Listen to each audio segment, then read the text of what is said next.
شروع اللہ کا نام لے کر جو بڑا مہربان نہایت رحم والا ہے۔ سب تعریف اللہ ہی کو ہے جس نے اپنے محبوب بندے محمد صلی اللہ علیہ وآلہ وسلم پر یہ کتاب نازل کی اور اس میں کسی طرح کی کجی اور پیچیدگی نہ رکھی، بلکہ سیدھی اور سلیس اتاری تاکہ لوگوں کو عذاب سخت سے جو اس کی طرف سے آنے والا ہے ڈرائے، اور مومنوں کو جو نیک عمل کرتے ہیں خوشخبری سنائے کہ ان کے لیے ان کے کاموں کا نیک بدلہ یعنی بہشت ہے جس میں وہ ہمیشہ رہیں گے، اور ان لوگوں کو بھی ڈرائے جو کہتے ہیں کہ اللہ نے کسی کو بیٹا بنا لیا ہے۔ ان کو اس بات کا کچھ بھی علم نہیں اور نہ ان کے باپ دادا ہی کو تھا۔ یہ بڑی سخت بات ہے جو ان کے منہ سے نکلتی ہے، اور کچھ شک نہیں کہ یہ جو کچھ کہتے ہیں محض جھوٹ ہے۔ اے پیغمبر، اگر یہ اس کلام پر ایمان نہ لائیں تو شاید تم ان کے پیچھے رنج کر کر کے اپنے تئیں ہلاک کر دو گے۔ جو چیز زمین پر ہے ہم نے اس کو زمین کے لیے زینت بنایا ہے تاکہ لوگوں کی آزمائش کریں کہ ان میں کون اچھے عمل کرنے والا ہے، اور جو چیز زمین پر ہے ہم اس کو نابود کر کے بنجر میدان کر دیں گے۔ کیا تم خیال کرتے ہو کہ غار اور لوح والے ہماری نشانیوں میں سے عجیب تھے؟ جب وہ نوجوان غار میں جا رہے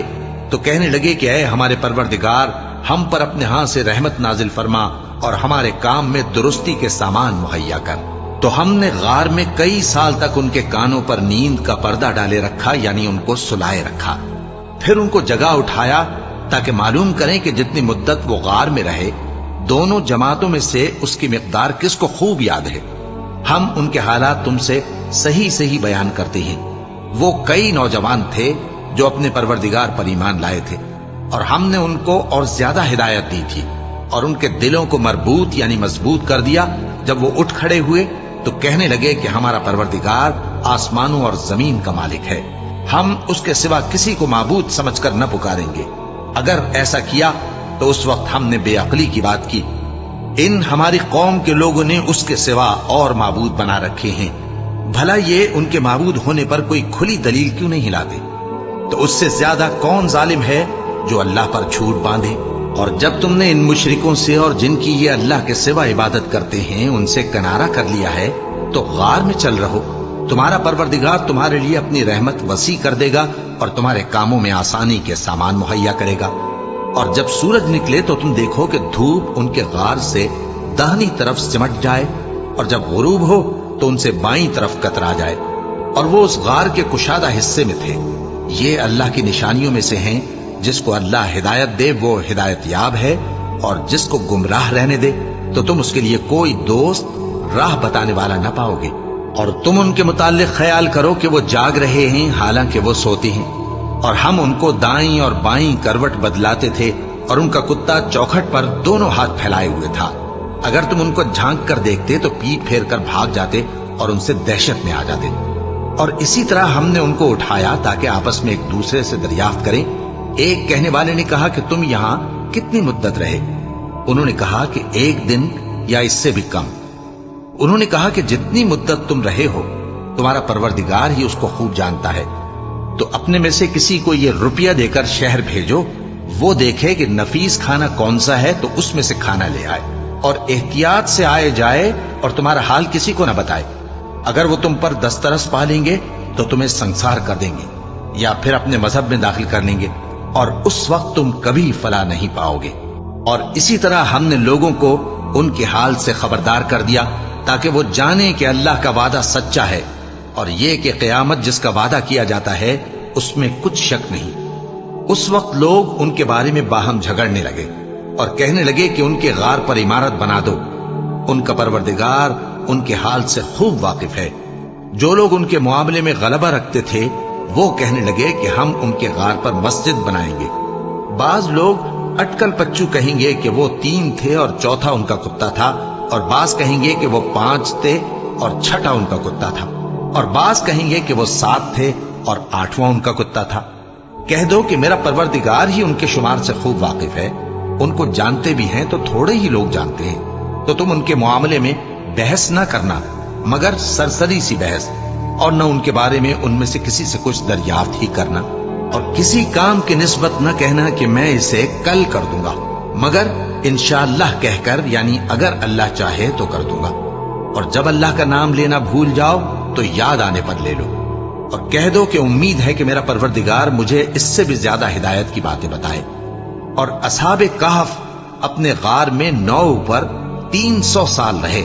کہہ دو کہ جتنی مدت وہ رہے اسے اللہ ہی خوب جانتا ہے،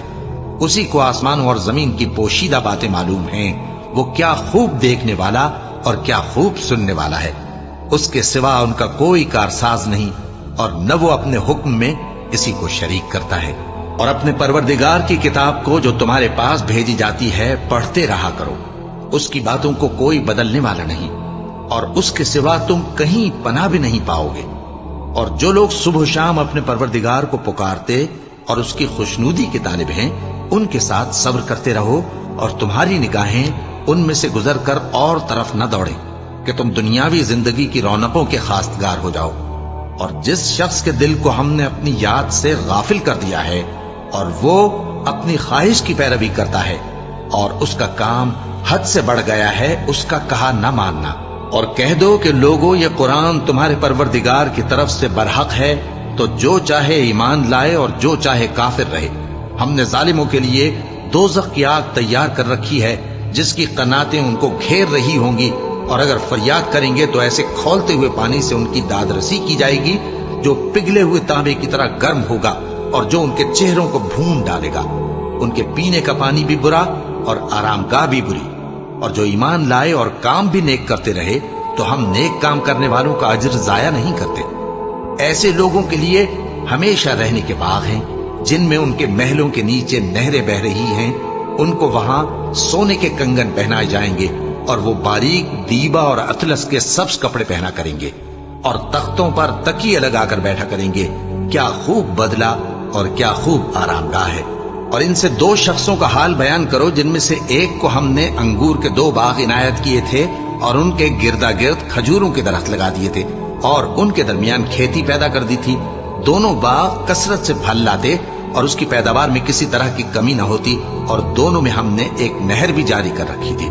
اور اس طرح اس شخص کو ان کی پیداوار ملتی رہتی تھی۔ تو ایک دن جبکہ وہ اپنے دوست سے باتیں کر رہا تھا، کہنے لگا کہ میں تم سے مال و دولت میں بھی زیادہ ہوں اور جتھے اور جماعت کے لحاظ سے بھی زیادہ عزت والا ہوں، اور ایسی شیخیوں سے اپنے حق میں ظلم کرتا ہوا اپنے باغ میں داخل ہوا۔ کہنے لگا کہ میں نہیں خیال کرتا کہ یہ باغ کبھی تباہ ہو، اور نہ خیال کرتا ہوں کہ قیامت برپا ہو، اور اگر میں اپنے پروردگار کی طرف لوٹایا بھی جاؤں تو وہاں ضرور اس سے اچھی جگہ پاؤں گا۔ تو اس کا دوست جو اس سے گفتگو کر رہا تھا کہنے لگا کہ کیا تم اس ذات سے کفر کرتے ہو جس نے تم کو مٹی سے پیدا کیا، پھر نطفے سے، پھر تمہیں پورا آدمی بنایا؟ مگر میں تو یہ کہتا ہوں کہ اللہ ہی میرا پروردگار ہے، اور میں اپنے پروردگار کے ساتھ کسی کو شریک نہیں کرتا۔ اور جب تم اپنے باغ میں داخل ہوئے تو تم نے ماشاء اللہ لا قوت الا باللہ کیوں نہ کہا؟ اگر تم مجھے مال و اولاد میں اپنے سے کمتر دیکھتے ہو تو عجب نہیں کہ میرا پروردگار مجھے تمہارے باغ سے بہتر عطا فرمائے، اور تمہارے اس باغ پر آسمان سے آفت بھیج دے تو وہ صاف میدان ہو جائے، یا اس باغ کی نہر کا پانی گہرائی میں اتر جائے تو پھر تم اسے تلاش نہ کر سکو، اور اس کے میووں کو عذاب نے آ گھیرا اور وہ اپنی چھتریوں پر گر کر رہ گیا، تو جو مال اس نے اس پر خرچ کیا تھا اس پر حسرت سے ہاتھ ملنے لگا اور کہنے لگا کہ کاش میں اپنے پروردگار کے ساتھ کسی کو شریک نہ بناتا۔ اس وقت اللہ کے سوا کوئی جماعت اس کی مددگار نہ ہوئی اور نہ وہ بدلہ لے سکا۔ یہاں سے ثابت ہوا کہ حکومت سب اللہ کی ہے، جو معبود برحق ہے وہی بہترین ثواب عطا کرنے والا اور بہترین انجام لانے والا ہے۔ اور ان سے دنیا کی زندگی کی مثال بھی بیان کر دو کہ وہ ایسی ہے جیسے پانی جسے ہم نے آسمان سے برسایا تو اس کے ساتھ زمین کی پیداوار مل کر نکلی، پھر وہ چورا چورا ہو گئی کہ ہوائیں اسے اڑاتی پھرتی ہیں، اور اللہ تو ہر چیز پر قدرت رکھتا ہے۔ مال اور بیٹے تو دنیا کی زندگی کی رونق و زینت ہیں، اور نیکیاں جو باقی رہنے والی ہیں وہ ثواب کے لحاظ سے تمہارے پروردگار کے ہاں بہت اچھی اور امید کے لحاظ سے بہت بہتر ہیں۔ اور جس دن ہم پہاڑوں کو چلائیں گے اور تم زمین کو صاف میدان دیکھو گے اور ان لوگوں کو ہم جمع کر لیں گے تو ان میں سے کسی کو بھی نہیں چھوڑیں گے، اور سب تمہارے پروردگار کے سامنے صف باندھ کر لائے جائیں گے، تو ہم ان سے کہیں گے کہ جس طرح ہم نے تم کو پہلی بار پیدا کیا تھا اسی طرح آج تم ہمارے سامنے آئے، لیکن تم نے تو یہ خیال کر رکھا تھا کہ ہم نے تمہارے لیے قیامت کا کوئی وقت مقرر ہی نہیں کیا، اور اعمال کی کتاب کھول کر رکھی جائے گی تو تم گناہگاروں کو دیکھو گے کہ جو کچھ اس میں لکھا ہوگا اس سے ڈر رہے ہوں گے، اور کہیں گے ہائے شامت، یہ کیسی کتاب ہے کہ نہ چھوٹی بات کو چھوڑتی ہے نہ بڑی کو، کوئی بات بھی نہیں مگر اسے لکھ رکھا ہے، اور جو جو عمل کیے ہوں گے سب کو حاضر پائیں گے، اور تمہارا پروردگار کسی پر ظلم نہیں کرے گا۔ اور جب ہم نے فرشتوں کو حکم دیا کہ آدم کو سجدہ کرو تو سب نے سجدہ کیا مگر ابلیس نے نہ کیا، وہ جنات میں سے تھا تو اپنے پروردگار کے حکم سے باہر ہو گیا۔ کیا تم اس کو اور اس کی اولاد کو میرے سوا دوست بناتے ہو، حالانکہ وہ تمہارے دشمن ہیں، اور شیطان کی دوستی ظالموں کے لیے اللہ کی دوستی کا برا بدل ہے۔ میں نے ان کو نہ تو آسمانوں اور زمین کے پیدا کرنے کے وقت بلایا تھا اور نہ خود ان کے پیدا کرنے کے وقت، اور میں ایسا نہ تھا کہ گمراہ کرنے والوں کو مددگار بناتا۔ اور جس دن اللہ فرمائے گا کہ اب میرے شریکوں کو جن کی نسبت تم معبود ہونے کا گمان رکھتے تھے بلاؤ، تو وہ ان کو بلائیں گے مگر وہ ان کو کچھ جواب نہ دیں گے، اور ہم ان کے درمیان ہلاکت کی ایک جگہ بنا دیں گے، اور گناہگار لوگ دوزخ کو دیکھیں گے تو یقین کر لیں گے کہ وہ اس میں پڑنے والے ہیں، اور اس سے بچنے کا کوئی راستہ نہ پائیں گے۔ اور ہم نے اس قرآن میں لوگوں کے سمجھانے کے لیے طرح طرح کی مثالیں بیان فرمائی ہیں، لیکن انسان سب چیزوں سے بڑھ کر جھگڑالو ہے، اور لوگوں کے پاس جب ہدایت آ گئی تو ان کو کس چیز نے منع کیا کہ ایمان لائیں اور اپنے پروردگار سے بخشش مانگیں، بجز اس کے کہ اس بات کے منتظر ہوں کہ انہیں بھی پہلوں کا سا معاملہ پیش آئے یا ان پر عذاب سامنے سے آ جائے۔ اور ہم جو پیغمبروں کو بھیجا کرتے ہیں تو صرف اس لیے کہ لوگوں کو اللہ کی نعمتوں کی خوشخبریاں سنائیں اور عذاب سے ڈرائیں، اور جو کافر ہیں وہ باطل کی مدد سے جھگڑا کرتے ہیں تاکہ اس سے حق کو پھسلا دیں، اور انہوں نے ہماری آیتوں کو اور جس چیز سے ان کو ڈرایا جاتا ہے اسے ہنسی بنا لیا ہے۔ اور اس سے بڑھ کر ظالم کون، جس کو اس کے پروردگار کی آیات کے ذریعے سمجھایا گیا تو اس نے ان سے منہ پھیر لیا، اور جو اعمال وہ آگے کر چکا اس کو بھول گیا۔ ہم نے ان کے دلوں پر پردے ڈال دیے کہ اسے سمجھ نہ سکیں، اور کانوں میں ثقل پیدا کر دیا ہے کہ سن نہ سکیں، اور اگر تم ان کو رستے کی طرف بلاؤ تو کبھی رستے پر نہ آئیں گے، اور تمہارا پروردگار بخشنے والا صاحب رحمت ہے۔ اگر وہ ان کے کرتوتوں پر ان کو پکڑنے لگے تو ان پر جھٹ عذاب بھیج دے، مگر ان کے لیے ایک وقت مقرر کر رکھا ہے کہ اس کے عذاب سے کوئی پناہ کی جگہ نہ پائیں گے۔ اور یہ بستیاں جو ویران پڑی ہیں، جب انہوں نے کفر کر کے ظلم کیا تو ہم نے ان کو تباہ کر دیا، اور ان کی تباہی کے لیے ایک وقت مقرر کر دیا تھا۔ اور جب موسیٰ نے اپنے شاگرد سے کہا کہ جب تک میں دو دریاؤں کے ملنے کی جگہ نہ پہنچ جاؤں ٹلنے کا نہیں، خاص صدیوں چلتا رہوں، پھر جب وہ دونوں ان دریاؤں کے سنگم پر پہنچے تو اپنی مچھلی بھول گئے، پھر اس مچھلی نے دریا میں سرنگ کی طرح اپنا راستہ بنا لیا۔ جب آگے چلے تو موسیٰ نے اپنے شاگرد سے کہا کہ ہمارا کھانا لاؤ، اس سفر سے ہم کو بہت تکان ہو گئی ہے۔ اس نے کہا کہ بھلا آپ نے دیکھا کہ جب ہم نے اس چٹان کے پاس آرام کیا تھا تو میں مچھلی وہیں بھول گیا، اور مجھے آپ سے اس کا ذکر کرنا شیطان نے بھلا دیا، اور اس مچھلی نے عجیب طرح سے دریا میں اپنا راستہ بنایا۔ موسیٰ نے کہا یہی تو وہ مقام ہے جسے ہم تلاش کرتے تھے، تو وہ اپنے پاؤں کے نشان دیکھتے دیکھتے لوٹ گئے۔ وہاں انہوں نے ہمارے بندوں میں سے ایک بندہ دیکھا جس کو ہم نے اپنے ہاتھ سے رحمت خاص سے نوازا تھا اور اپنے پاس سے ایک خاص علم بخشا تھا۔ موسیٰ نے ان سے جن کا نام خضر تھا کہا کہ جو علم اللہ کی طرف سے آپ کو سکھایا گیا ہے، اگر آپ اس میں سے مجھے کچھ بھلائی کی باتیں سکھائیں تو میں آپ کے ساتھ رہوں۔ خضر نے کہا کہ تم میرے ساتھ رہ کر صبر نہیں کر سکو گے، اور جس بات کی تمہیں خبر ہی نہیں اس پر صبر کر بھی کیسے سکتے ہو؟ موسیٰ نے کہا اللہ نے چاہا تو آپ مجھے صابر پائیے گا، اور میں آپ کے ارشاد کے خلاف نہیں کروں گا۔ خضر نے کہا اگر تم میرے ساتھ رہنا چاہو تو شرط یہ ہے مجھ سے کوئی بات نہ پوچھنا جب تک میں خود اس کا ذکر تم سے نہ کروں۔ تو دونوں چل پڑے، یہاں تک کہ جب کشتی میں سوار ہوئے تو خضر نے کشتی کو پھاڑ ڈالا۔ موسیٰ نے کہا کیا آپ نے اس کو اس لیے پھاڑا ہے کہ سواروں کو غرق کر دیں؟ یہ تو آپ نے بڑی عجیب بات کی۔ خضر نے کہا کیا میں نے نہیں کہا تھا کہ تم میرے ساتھ صبر نہ کر سکو گے؟ موسیٰ نے کہا کہ جو بھول مجھ سے ہوئی اس پر مواخذہ نہ کیجیے اور میرے معاملے میں مجھ پر مشکل نہ ڈالیے۔ پھر دونوں چلے، یہاں تک کہ رستے میں ایک لڑکا ملا تو خضر نے اسے مار ڈالا۔